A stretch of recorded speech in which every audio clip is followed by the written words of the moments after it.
आज एक हफ्ते के बाद मैं ये कह सकता हूँ कि स्थिति नियंत्रण में है और कोई भी घबराने वाली बात नहीं है।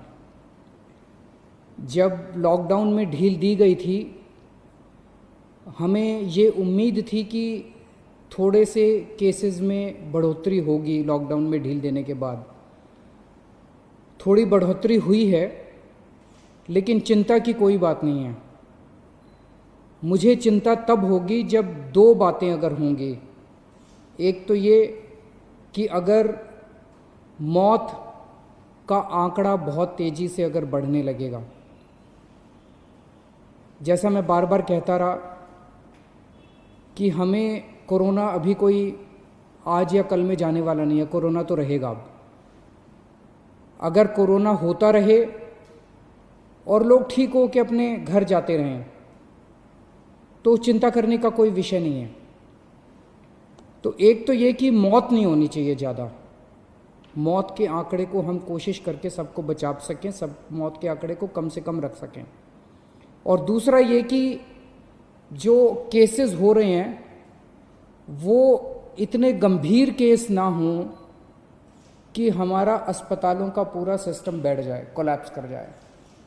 अगर हमारे अस्पताल इतने मरीज आने लग गए, इतने मरीज आने लग गए कि हमारा अस्पताल बैठ जाएंगे, हमारे मान लीजिए बेड्स नहीं मिलेंगे, वेंटिलेटर नहीं मिलेंगे, ऑक्सीजन नहीं मिलेगी, अगर ऐसी स्थिति हो जाएगी तब चिंता का विषय होगा। कल तक दिल्ली में 13,418 केस थे टोटल। अभी तक पॉजिटिव केस 13,418 आए। इनमें से 6,540 ठीक हो गए और 6,617 अभी बीमार हैं। तो लगभग जितने ठीक हुए उतने ही बीमार हैं। लगभग 6,500 ठीक हो गए, 6,500 अभी बीमार हैं। मोटा मोटा 261 लोगों की मौत हो गई। आपके सामने मैं रखना चाहता हूं कि आज दिल्ली में अपने अस्पतालों का क्या स्टेटस है, जो कोरोना के अस्पताल हैं। कोरोना के जो सरकारी अस्पताल हैं उनमें 3,829 बेड हैं टोटल। सरकारी अस्पतालों में 3,829 बेड हैं, जिनमें 3,164 बेड्स में ऑक्सीजन अवेलेबल है। मैं बार बार ऑक्सीजन इसलिए बोल रहा हूं क्योंकि कोरोना की कोई दवाई नहीं है। जिस पेशेंट को कोरोना हो जाता है उसको एक तो ऑक्सीजन की कमी हो जाती है और दूसरा उस ऑक्सीजन की कमी की वजह से उसकी सांसें तेज हो जाती हैं, रेस्पिरेशन रेट बढ़ जाता है, तो उसको ऑक्सीजन देनी पड़ती है। ऑक्सीजन सबसे क्रिटिकल है उस ऐसे पेशेंट के लिए, कोरोना के पेशेंट के लिए। जो सीवियर पेशेंट होते हैं कोरोना के, जो मामूली सिम्टम्स होते हैं उनको नहीं, जो सीवियर पेशेंट होते हैं कोरोना के, उनको ऑक्सीजन देने की ज़रूरत पड़ती है। 3,829 बेड सरकारी सिस्टम में हैं, उनमें से 3,164 बेड्स पे ऑक्सीजन है। 3,829 में से केवल 1,478 बेड अभी ऑक्यूपाइड हैं। मोटे मोटे तौर पे अगर मैं कहूँ तो 4,000 बेड हैं, जिसमें से 1,500 बेड्स ऑक्यूपाइड हैं। 2,500 बेड्स अभी खाली हैं सरकार में। 1,500 बेड्स ऑक्यूपाइड है, 2,500 बेड अभी खाली हैं। सरकार के पास 250 वेंटिलेटर हैं, उनमें से केवल 11 वेंटिलेटर अभी यूज़ हो रहे हैं। लगभग 240 वेंटिलेटर खाली हैं, तो अभी घबराने की कोई बात नहीं है। प्राइवेट में 677 टोटल बेड हैं, उनमें से 509 भर चुके हैं। कई लोग प्राइवेट में अपना इलाज कराना पसंद करते हैं, सबकी अपनी अपनी इच्छा है। 677 में से 509 भर चुके हैं, तो केवल 150 पौने 200 बेड्स बचे हैं प्राइवेट में। इसीलिए कल सरकार ने ऑर्डर जारी करके दिल्ली के 117 प्राइवेट अस्पतालों में ऑर्डर जारी कर दिए कि 20% उनको अपने बेड कोरोना के लिए रखने पड़ेंगे। तो इससे प्राइवेट सेक्टर के अंदर जो प्राइवेट अस्पताल हैं उनके अंदर लगभग 2,000 नए बेड्स आज से अवेलेबल हो गए हैं। अभी तक 677 बेड थे, अब 2000 एक्स्ट्रा बेड प्राइवेट सेक्टर में अवेलेबल है। तो प्राइवेट में अगर कोई अपना इलाज कराना चाहता है, ज़रूरी नहीं है, जैसा मैंने कहा कि सरकार में 2500 बेड खाली हैं, लेकिन अगर फिर भी कोई अपना प्राइवेट में इलाज कराना चाहता है तो आज से 2000 और बेड प्राइवेट सेक्टर के अंदर अवेलेबल हो जाएंगे।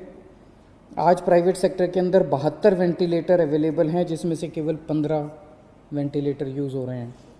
तो मोटे मोटे तौर पे आज की डेट में प्राइवेट और सरकार मिला के 4500 बेड्स हैं, जिसमें से लगभग 2000 बेड्स इस्तेमाल हो रहे हैं, 2500 बेड्स अभी भी खाली हैं।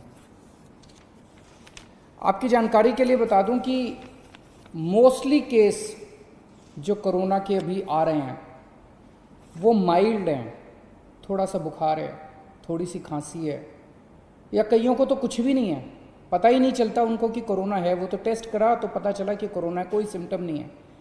अधिकतर केस ऐसे आ रहे हैं जिनको फिर अस्पताल में एडमिट करने की ज़रूरत नहीं होती, उनको हम घर पे ही रखते हैं। और मेरी एक टीम है जो डेली उन लोगों से घर पे बातचीत करती रहती है, उनके परिवार के लोगों से बातचीत करती रहती है, उनको सलाह देती रहती है। ये नज़र रखते रहते हैं हम लोग कि कहीं अगर वो बढ़ गया उनका कोरोना तो उनको फिर अस्पताल में शिफ्ट कर देंगे। जैसे आज दिल्ली के अंदर 3314 लोगों का घर पे इलाज चल रहा है, लगभग 2000 लोगों का अस्पताल में इलाज चल रहा है और 3314 लोगों का घर पे इलाज चल रहा है। जैसे मैंने बताया कि हमने प्राइवेट में कल ऑर्डर कर दिए 117 अस्पतालों के अंदर, अब 20% कैपेसिटी उनकी, 20% बेड कोरोना के लिए होंगे। इसी तरह से अगले 3-4 दिन के अंदर हम जीटीबी हॉस्पिटल को तैयार कर रहे हैं। जीटीबी हॉस्पिटल के 1500 बेड्स, सबको ऑक्सीजन बेड्स बना रहे हैं, और जीटीबी हॉस्पिटल के 1500 और बेड्स हमारे कोरोना के लिए तैयार हो जाएंगे। तो मैंने बताया आपको कि लगभग 4000 बेड आज सरकार में ऑलरेडी कोरोना के हैं, 1500 और हो जाएंगे, तो 5500 बेड सरकार में पूरी तरह से कोरोना के लिए डेडिकेट हो जाएंगे। और कल ही हम लोगों ने ऑर्डर दिया है और लगभग 2000 और बेड्स को ऑक्सीजन बेड्स कन्वर्ट करने के लिए। तो एक तरह से हमारी पूरी तैयारी है कि अगर कोरोना के गंभीर पेशेंट्स में अचानक उछाल आता है तो हम तैयार हैं। आज से 1 हफ्ता पहले जब लॉकडाउन में ढील दी गई थी तब क्या स्थिति थी और आज क्या स्थिति है। 17 तारीख को लॉकडाउन में ढील दी गई थी। उस दिन टोटल पेशेंट दिल्ली में पॉजिटिव 9755 थे, आज 13418 हैं। 1 हफ्ते के अंदर लगभग 3500 पेशेंट्स बढ़ गए। इसी के साथ साथ 1 हफ्ते के अंदर 2500 लोग ठीक होकर घर चले गए। 3500 बढ़ गए और 2500 ठीक हो गए। तो जैसे मैंने बताया कि लोग ठीक भी साथ साथ होते जा रहे हैं, बीमार हो रहे हैं लेकिन ठीक भी साथ साथ होते जा रहे हैं। लेकिन इसकी इंटरेस्टिंग चीज़ है, 3500 पेशेंट्स पिछले 1 हफ्ते में नए पेशेंट्स आए, लेकिन अस्पतालों के अंदर 1750 बेड भरे हुए थे। 1750 पेशेंट 17 तारीख को अस्पतालों में थे, आज 2000 है। 250 बेड केवल भरे हैं। तो केवल 250 नए पेशेंट अस्पतालों के अंदर आए। अस्पतालों में भी ठीक हो रहे हैं और नए आ रहे हैं, ठीक हो रहे हैं और नए आ रहे हैं। केवल 250 नए बेड अस्पतालों के अंदर भरे हैं। अभी 2 दिन पहले मुझे पता चला कि एक प्राइवेट हॉस्पिटल ने, एक मरीज गया प्राइवेट हॉस्पिटल में और उस मरीज को सांस की तकलीफ़ हो रही थी। 2 दिन बाद उसका अस्पताल ने टेस्ट कराया, उसके 1-2 दिन बाद रिज़ल्ट आया और रिज़ल्ट पॉजिटिव आया। और पॉजिटिव रिज़ल्ट आने के बाद अस्पताल ने कहा कि आप तो कोविड पेशेंट है, हम आपका इलाज नहीं करेंगे, अब आप अपना बेड ढूंढ लीजिए। पेशेंट अपना बेड कैसे ढूंढेगा?